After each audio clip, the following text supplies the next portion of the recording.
Recently, North Korea has made many threats to launch nuclear weapons. Today, my partner and I will argue that we need THAAD, a missile defense system in South Korea. We have 3 main points to prove that we need this system. Contention 1 is protects troops. THAAD protects troops. North Korea will launch ballistic missiles at military bases. Bruce Klingner, senior research fellow at the Northeast Asian Studies Center at the Heritage Foundation, writes, Pyongyang has the ability to attack American bases in the Pacific, and North Korea has an extensive ballistic missile force that could strike South Korea, Japan, and U.S. military bases in Asia. The Scud missiles threaten South Korea, the Nodon can range a portion of South Korea and all of Japan, and the Musudan can hit U.S. bases on Okinawa and Guam. This is a major reason why South Korea must accept U.S. THAAD ballistic missile defense. It's the best technology available to deter North Korean attacks against their own troops. Status quo efforts are insufficient. Klingner continues, THAAD is designed to intercept short, medium, and some intermediate range ballistic missiles. That would create the essential multi-layered defensive shield for South Korea. A low-altitude missile defense system would have only 1 second to intercept a North Korean missile, while a THAAD medium-range system would have 45 whole seconds to intercept this. South Korea's LSAM would have less altitude and less range than THAAD. THAAD has already been developed, and it scored a 100% success rate. A single THAAD battery could defend most of South Korea against a North Korean missile attack. We must do everything we can to protect our troops. They risk their lives to protect us, so we must invest in the technology necessary to protect them. Contention 2 is South Korean nukes. South Korea is now considering developing its own nuclear arsenal to defend against North Korea. Anna Fitfield reports this in the Washington Post. Some politicians are openly wondering why South Korea shouldn't have its own weapons program. An effective and realistic countermeasure for dealing with North Korea's nuclear capability could entail South Korea for developing nuclear weapons of its own. Nuclear experts said it could only take 18 months to turn plutonium from South Korea's nuclear power plants into a workable bomb. This could lead to a global nuclear arms race and ultimately undermine U.S. leadership. Major Frank Kaminsky argues this in The Real Defense. A nuclear South Korea will dramatically alter the regional balance of power and incense China, leading to a costly breakdown in Sino-South Korean relations. Japan will not tolerate being left out, and these effects may spill over into other regions like the Middle East. A nuclear-armed South Korea will also seal the growing perception that America's global leadership on important matters is just waning. Thankfully, if the U.S. extends that to South Korea, then we can prevent South Korea from getting their own nuclear weapons. Bruce Klingner and Sally McNara of the Heritage Foundation argue, the U.S. must significantly strengthen components of its U.S. missile defense. Missile defense would reassure our friends and our allies. Missile defense contributes to regional peace and stability by reducing other nations' perceived needs to acquire nuclear weapons. Contention 3 is the KAMD defense program. The addition of THAAD is necessary to complete South Korea's KAMD defense program. A. Deployment of THAAD will increase South Korean air and missile interception capabilities. Karen Montag and the Marshall Institute notes that the systems included in the U.S. missile shield are the Patriot PAC-3 missile, THAAD, and Aegis cruisers equipped with SM-3 missiles.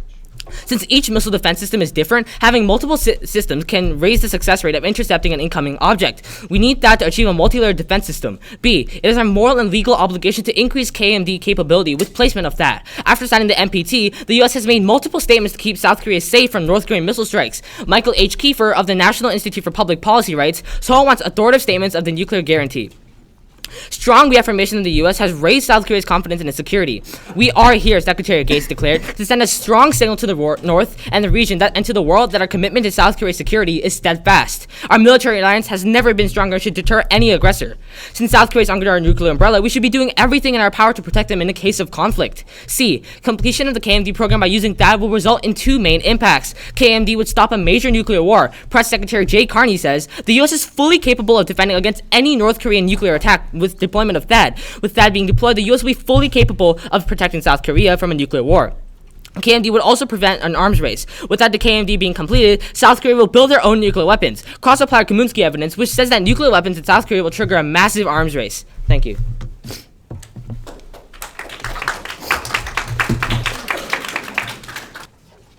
Is everyone ready? Resolve, the harms of the United States providing a terminal high-altitude area defense system to South Korea outweigh the benefits. Contention 1, provokes North Korea. THAAD will backfire by provoking North Korea and starting an arms race. China Daily reports that THAAD deployment is likely to trigger an arms race in the troubled region. The defense system could become a blasting fuse rather than a guard, as it would irritate the DPRK, which is already feeling insecure. The DPRK's past responses to the United States' hostile moves indicate that reaction to THAAD would escalate regional tensions, launching a vicious cycle on the Korean peninsula. This makes war more likely. If North Korea feels provoked, they will refuse to negotiate and possibly launch a preemptive strike. Jang Sang, director of the Center for Korean Studies at Fudan University, says, the peninsula's peace and denuclearization should be achieved through reconciliation. That might provoke North Korea into developing high-tech retaliatory weapons and therefore destroy grounds for reconciliation. That is more likely to develop into an offensive weapon, posing a greater threat to regional stability. Contention 2, hypersonic weapons. Deploying THAAD will encourage Russia and China to develop hypersonic stealth weapons, according to Sidney Friedberg writing for Breaking Defense. THAAD might raise the risk of a regional arms race by causing China and Russia to invest in new ways to overcome US-made missile defense. This greatly increases the chance of nuclear war. Nuclear physicist Yusuf Butt writes, HGV mission creep from conventional to nuclear may increase the risk of stumbling into a nuclear war. The risk of accidental nuclear war is already high enough without introducing high-speed and stealthy nuclear HGVs into the mix. And these weapons will get around missile defense. Even upgraded versions of THAAD will fail to stop them. Yusuf Butt continues, the flight profile of HGVs provides a natural immunity from US ballistic missile defenses, and HGVs are maneuverable, which makes any type of defense virtually impossible. New types of missile defenses like the THAAD-ER are being investigated. Even these new missile defenses could be defeated by decoys and by maneuverability. Contention 3, China backlash. THAAD deployment in South Korea angers China and causes them to build more weapons. Shannon Say says this in The Diplomat. China has strenuously objected to the deployment of THAAD. China believes that THAAD will be used to monitor Chinese missile deployments. Negotiations of setting the system up in South Korea has sparked a backlash in China, including dire warnings of escalation that could spark a potential arms race in the region. That deployment would create a vicious cycle of Cold War-style confrontations and an arms race. I do not deny the fact that THAAD will play a role in protecting South Korea, but it will inevitably target China and Russia, he said. This has two impacts. First, Chinese nuclear buildup risks accidental nuclear war. Alexander Kolbin of the PIR Center says, if China were to build up its nuclear arsenal, that would have negative effects for the entire system of regional security in Asia-Pacific. Japan and South Korea might acquire their own nuclear capability. Such a move could also trigger a nuclear arms race between India and Pakistan and have very adverse impact on Russian-Chinese strategic dialogue. A sharp increase would mean that Beijing has abandoned its current defense posture. China lacks reliable technical means for preventing unauthorized use of nuclear weapons. Second, it will start a Korean war that we will lose, according to Sidney Friedberg writing for Breaking Defense. If we do get into an arms race with China on the peninsula, we in South Korea will lose. The Chinese can win that fight by shipping cheap missile parts to North Korea faster than we can deploy THAAD. Contention 4, costly. Implementing the THAAD system in South Korea would be extremely expensive. The THAAD defense system would cost hundreds of millions of dollars, according to Asian News. The THAAD system would cost around $800 million, and Seoul is not pleased. The United States already has a huge debt. The fact that the United States national debt has surpassed $19 trillion raises a number of important concerns. There are many consequences of having a huge debt, according to the Council on Foreign Relations. Hitting the debt ceiling would hamstring the government's ability to finance its operations, like providing for the national defense, or funding entitlements such as Medicare or Social Security. Under normal circumstances, the government is able to auction off new debt to finance annual deficits. The debt places an absolute cap on this borrowing. Adding millions of dollars to the debt, with other government programs costing money as well, would most likely hit the debt ceiling, which would... Thank you.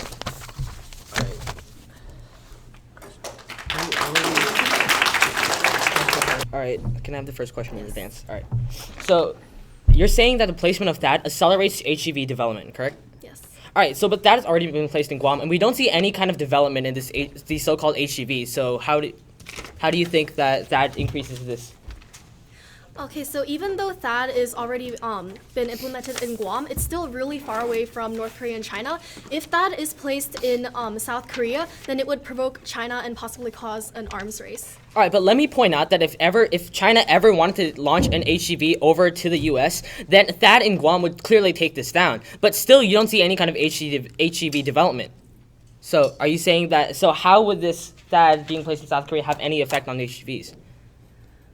Wait, can you repeat your question? So if China was ever going to launch a missile to the U.S., Guam would intercept that, the Guam THAAD. But you still don't see any kind of development in HGVs. Well, we're not saying that the China would only launch hypersonic weapons or any type of weapon to only the United States. They could also launch these weapons into South Korea or other countries. All right, do you have a question? Yes. So, doesn't the THAAD system only protect against high-altitude attacks? All right, so this is where our KMD contention comes in. We're saying that we already have alternatives for the low and medium altitude defenses, and all we need is that to perfect this. This way, if North Korea ever decides to launch a missile, we'll have it cover low, medium, and high altitudes. This is why THAAD plays in and goes into the KMD contention. But in this type of situation, how do we know that the THAAD would actually work in a real-life situation? Because THAAD has only been tested 11 times in a non-real-world situation. All right, so even if it's non-real world, that doesn't mean it's it's set in a perfect way just so that THAAD will intercept it. It's an experiment in which they simulate the real world. As you can see, our Klinger evidence says that it has a 100% success rate. So THAAD will work in the KMD defense program. Yes, but it is a 100% success rate out of 11 test trials that weren't even in the real world. All right, so if we don't have THAAD, then what's going to intercept high-altitude missiles? Well, we're just saying that there could be better alternatives to this, and then it's also more likely that North Korea would launch low-altitude missiles into South Korea. Okay, so for your provoked North Korea contention, isn't North Korea already provoked since they're making all these threats? So North Korea is already provoked, but not only will implementing THAAD provoke North Korea even more, it'll also provoke China because China doesn't want any more United States influence in China, and they will also think that the United States is monitoring their missile activity. All right, so number one, China won't be mad because THAAD points away from China the radar, and also number two, THAAD is defensive. So how would a country like China be angered at the U.S. if it's a defensive system? If we were ever to fire ballistic missiles at them, we would use the ballistic missiles we already have. Why would we use THAAD? No, China would be very angry at THAAD because implementing THAAD in South Korea, that means it would increase United States' power in Asia. Not just because China thinks it's a threat. Okay, but that's time, I think. Yeah. Is everyone ready? Let's start now. Okay, first off, I'd like to respond to my opponent's first argument. Their first argument was provoked North Korea. One, that is not the cause of an arms race. North Korea's nuclear testing is not an arms race because we cannot stop them. Daniel Varney, writing for The Common Dream, says the testing by the DPRK is another integration of the ability to prevent states forming the process of a nuclear weapon. This could lead to a new arms race, and races are more dangerous than we had in the Cold War. Two, North Korea is already provoked. They're already testing their nuclear weapons and making threats. That cannot make things any worse. That'll be able to help stop North Korea from getting any greater defensive and get the weapons to save South Korea. Three, North Korea is, if it's already provoked, the whole reason we should put THAAD in place. That is a defensive measure and will be able to intercept high-altitude missiles shot by North Korea. Four, North Korea will not launch a primitive attack. There is no existence at North Korea. They will actually launch an attack against South Korea with THAAD put in place. Five, THAAD won't actually make North Korea launch their weapons and feel aggressive. Six, that is a defensive measure only against the guard of missiles. North Korea is unlikely to feel over-provoked by the launching of missiles, as they know that the missiles are only defensive. Now I'd like to respond to my opponent's second contention, which is hypersonic weapons. One, hypersonic weapons can be defeated. There's ways to shoot down the missile before it goes into stealth mode. Strayer Morgan, writing from the National Defense Magazine, says their potential defense of the 2016 National Defense Authorization Act says that the Missile Defense Agency is favoring the boost phase of the defense system, such as a phase would be able to shoot down the rocket before it goes into stealth mode. Two, these weapons are already being researched and developed. Even the cons team evidence says that China and Russia are being looked at for these weapons and developing them. That has a barely effect on this, as my partner already said, cross-bias. My third evidence, document of the development of hypersonic weapons due to THAAD will not happen. THAAD is already placed in Guam and in Guam and does not have any kinds of hypersonic weapons there. Four, hypersonic weapons are still far away. We are worried about current North Korea threats and mankind, not threats that'll come in decades and decades. 5. Hypersonic weapons won't mean the end of the world. Countries are unlikely to use them, and the hypersonic weapons are made for a power balance. 6. China and Russia may have hypersonic weapons in their possession, but these superpowers, they're likely to know that it is going against international law to fire them as a war act. I'd like to respond to my opponent's third contention now, which was China backlash. 1. China won't get mad. That is not threatening China. Bruce Kleiner, a senior researcher for the Northwest Asian Center of Heritage Foundation, writes, Beijing claims that deployment can go against China's security interests, overwhelming North Korea's development of nuclear weapons go against the South Korea and U.S. security interests. Could not be interested in the Chinese ICBM's territory and could increase the radar and altitude and speed. THAAD X radar band could not see or track ICBMs. The radar could only be seen at a 90-degree arc that is not faced at China and it's only faced at North Korea. 2. That helps China. By putting missile defenses in China, it gives the U.S. and China a reason to cooperate. China will be happy to get pressure on North Korea to stop them from their nuclear programming from expanding more. 3. There's no reason that China would suddenly decide to shoot a missile at us. They won't be effective if we put that in place and we'd be able to stop the missiles. 4. U.S. is a world leader and China is not willing to stop talking to us. We control most of we help with their economy and so on. Now I'd like to go on to respond to my opponent's next contention, which was costly. I have a couple responses to this. 1, it's worth it. Subpoint A saves lives. By putting that in place, we are able to save thousands of lives. We have low altitude missiles that will be able to shoot down a low altitude missile already, and putting that in place will be able to take down a high altitude missile, giving protection for low and high altitude. Subpoint B is it brings stability to the region. By controlling North Korea and their nuclear program, we'll be able to slow down the growth of their nuclear program and eventually stopping it at all. 2, willing to pay.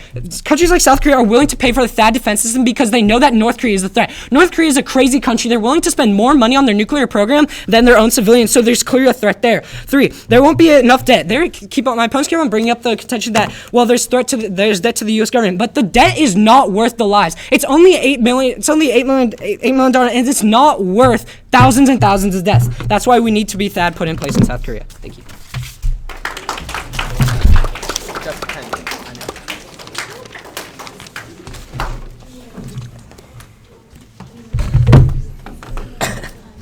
Everyone ready?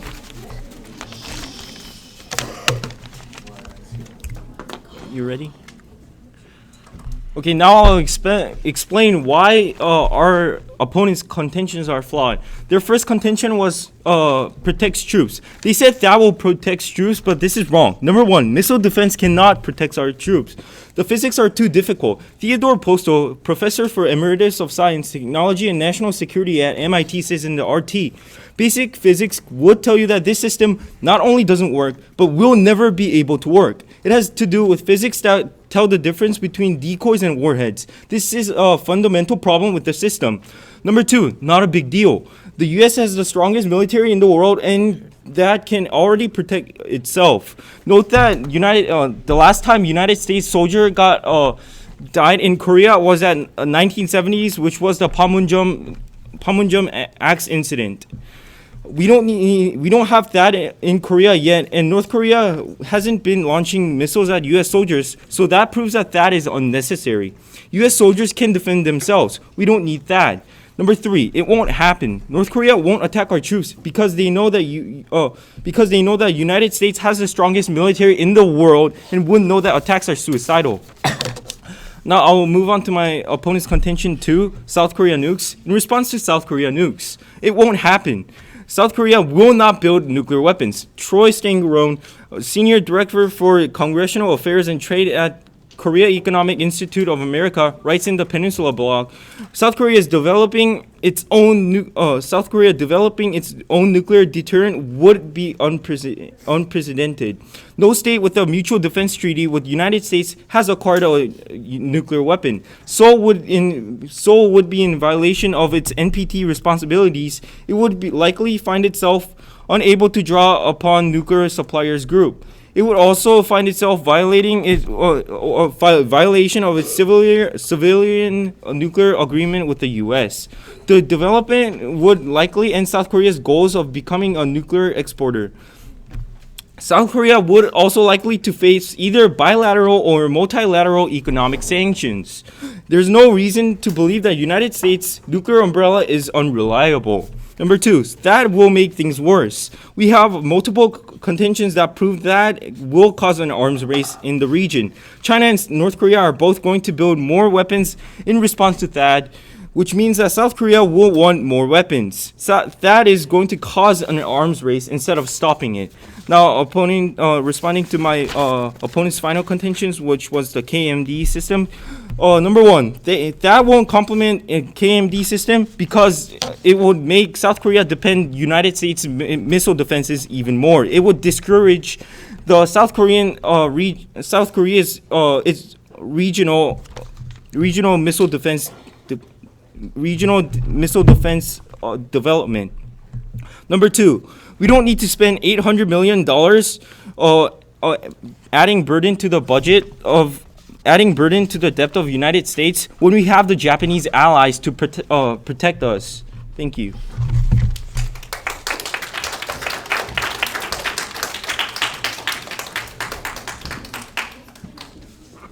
Oh, crossfire. You ready? Yep.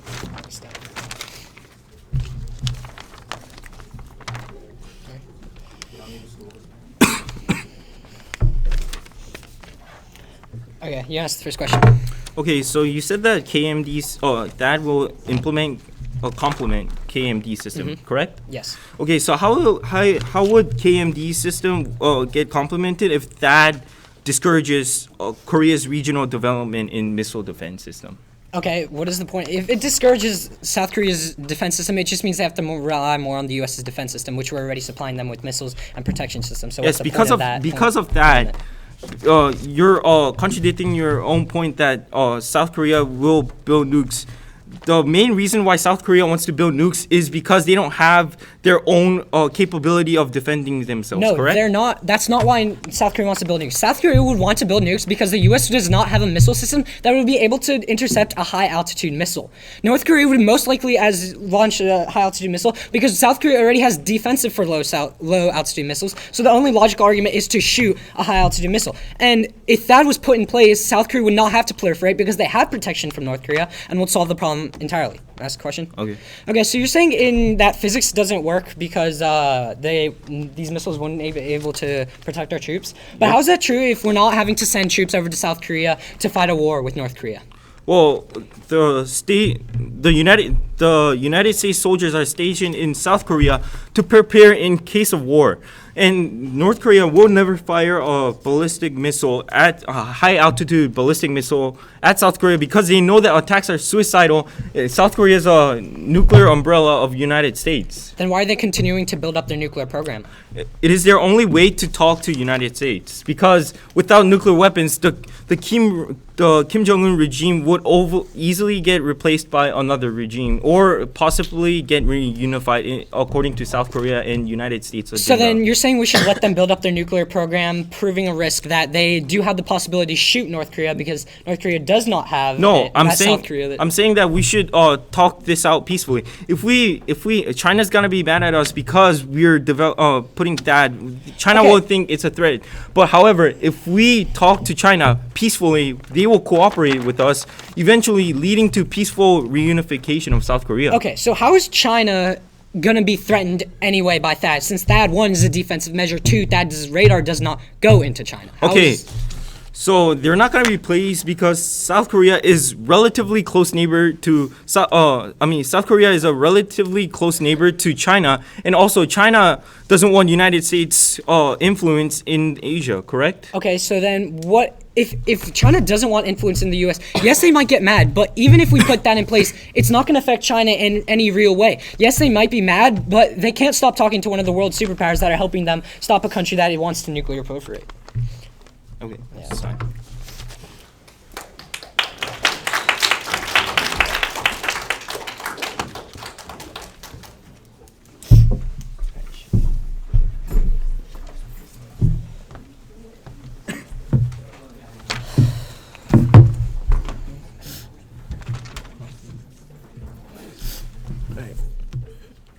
Is everybody ready?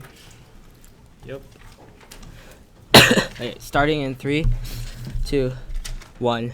Good. Okay, so let's go over our first contention, which is protects troops. This is functionally saying that if we place that in South Korea, it will protect the U.S. troops that are stationed there. They respond to this by saying that, number one, THAAD fails. However, cross-supplier Klinger evidence which says that THAAD has a 100% success rate in test contingents, which means that in the real world, it would still work in the exact same way, and this would save troops' lives. Two, they say that this is not a big deal, but they're functionally saying that dead troops are not a big deal. And just because we have a strong army doesn't mean that we can resurrect dead people. Three, they say that this won't happen, but North Korea will fire their weapons. They spend more money on their nuclear weapons program than they do on people. Of course, they will fire what they've been spending their money on for decades. Our second contention was South Korea nukes, which is basically saying that if we do not place that, South Korea will begin proliferating, and this will cause a global arms race. They responded to this by saying that, number one, it won't happen, but it will. If the U.S. doesn't reinforce its nuclear umbrella by adding THAAD, they will have no other choice than to begin proliferating to counter their angry neighbors up north. Two, they say that sanctions will stop this, but sanctions have no power after the lives are lost because we do not reinforce a nuclear umbrella right now.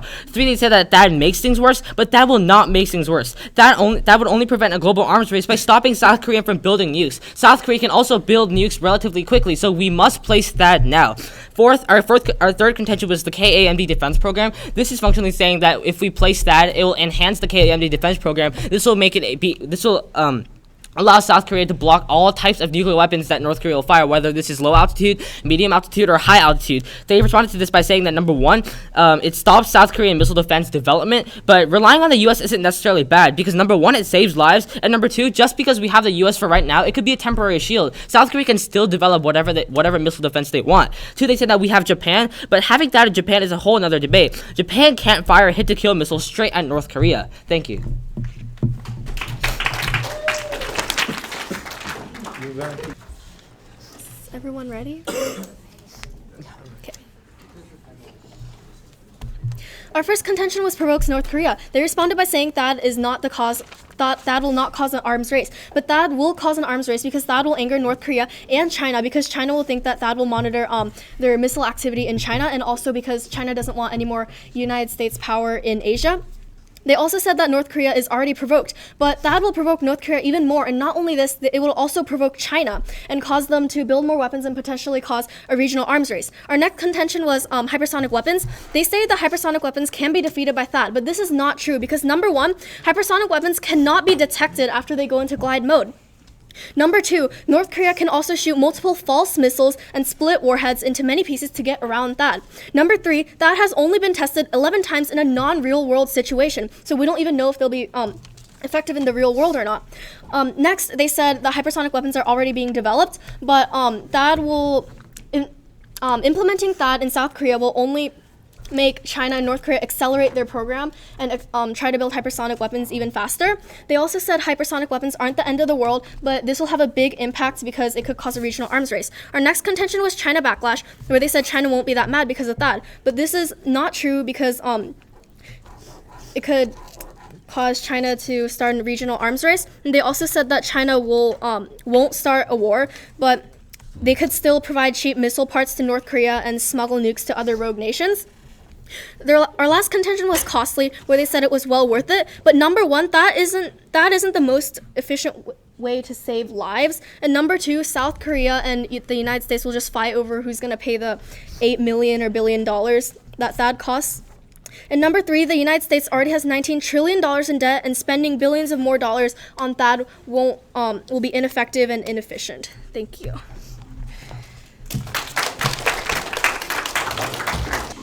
Okay, ready? Okay, maybe ask the first question. Sure. Okay, so how do you expect a missile system in Japan to shoot down a missile system in North Korea?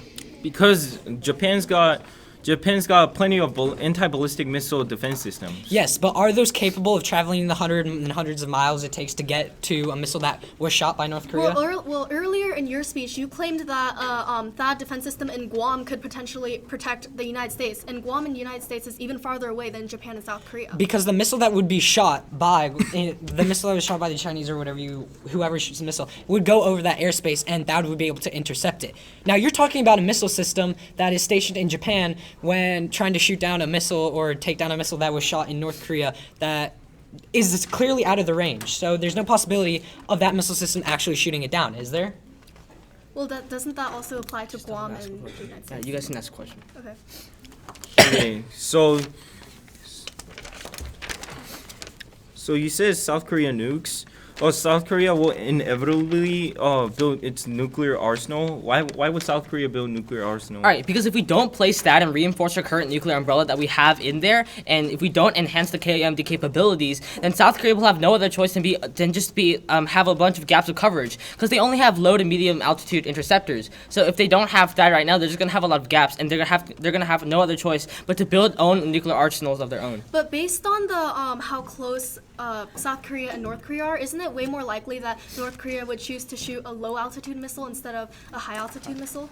But North Korea knows that South Korea does not have that or any other high altitude missile interception, which is the reason why they would launch a high altitude missile. Because they know we don't have it. If they were to launch a low altitude missile, they would know it would get destroyed by the ones we already have, like the Patriot and the Aegis, which is why they would opt for a higher altitude missile that would definitely hit. But if they choose to launch a biological or chemical weapon, Couldn't that potentially be carried over to North Korea if they choose to use a high-altitude missile? Okay, no, because high-altitude missiles are basically based to intercept the missile that was shot before it enters South Korea airspace and stuff like that. So the people in South Korea would not be affected. That's why we have THAAD put in place, because it is used for in high altitude. The missile that's shot by North Korea would take a period of amount of time to get to the altitude needed that would not be shot by the Patriot or a missile like that. So that's why the placement of THAAD would stop any civilians or casualties from any casualties in South Korea. Let me ask a question. Sure. Okay, so you're talking about, you keep on bringing up the point that like the cost of $800 billion is the cost to $800 million is the cost to put that in place.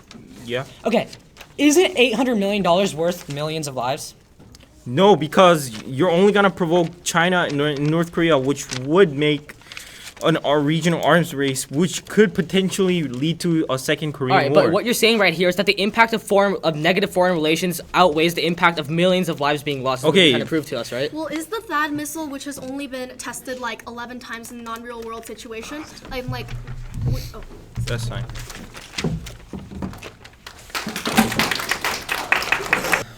Okay. Everyone ready? At the end of the day, you have to vote for a pro ballot. I have two voting issues in this debate. Our first voting issue will be our KAMD argument, and our second vote would be the impact of this debate. So our KAMD argument is the main part of this debate. KAMD is basically saying that South Korea, as of now, has low-altitude interception missiles. By putting that in place in South Korea, we'll be able to have high-altitude missiles and low-altitude missiles, stopping a strike from North Korea. This will save thousands and thousands of lives at the impact of that. So now moving on to the impact of this debate. The impact of this debate is lives. Who could save the most lives at the end of the day? So looking at the pro team you have where you're saving a number of troops, and the KMD missile will save thousands and even millions of civilians in South Korea from dying.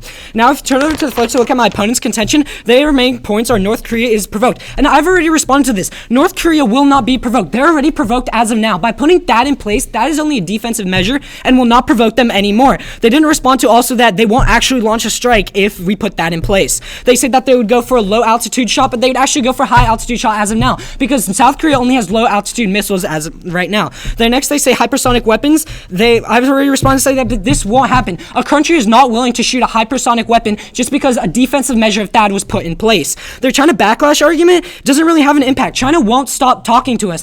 One, the radar isn't even going in China, and two, China doesn't really care because we're stopping a country right next to them from becoming a nuclear power. Their costly argument, we've already said the main impact is here. They conceded that lives is the most important thing. Lives are more important than the money is spent on this argument of cost, so which means that you should disregard the cost argument and leave the other three contentions which I already responded to. Now going back, who saves the lives at the most of the day? The pro team is saving thousands and thousands of lives. That is one of the main defensive systems that can shoot down a high altitude missile. By putting that in place, we're getting many benefits, saving thousands of lives and putting stability in the region. The con team is getting no clear benefits. You're risking thousands and thousands of lives, and at the end of the day, it could just end up as a mess, leaving North Korea as a nuclear power and harming the area as a whole and eventually harming the US in the end. That's why at the end of the day, I urge you to vote pro ballot. Thank you.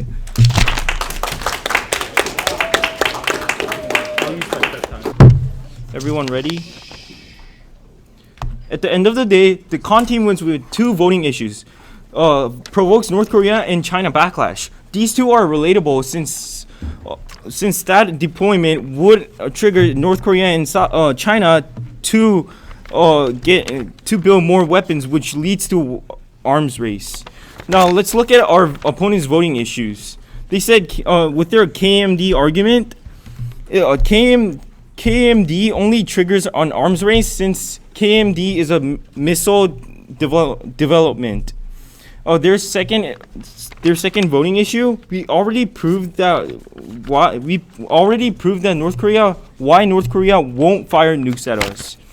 Now moving on, they mentioned lives argument, but we save more lives since not threatening China will lead to peaceful talks, and those peaceful talks can lead to peaceful reunification, which means that we save lives that could have been died from wars, and we save lives from people from starvation, since North Korea is suffering from mass starvation.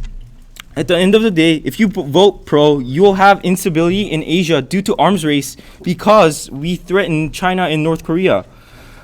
If you vote con, you'll have peaceful cooperation with China, which leads to peaceful reunification. Thank you.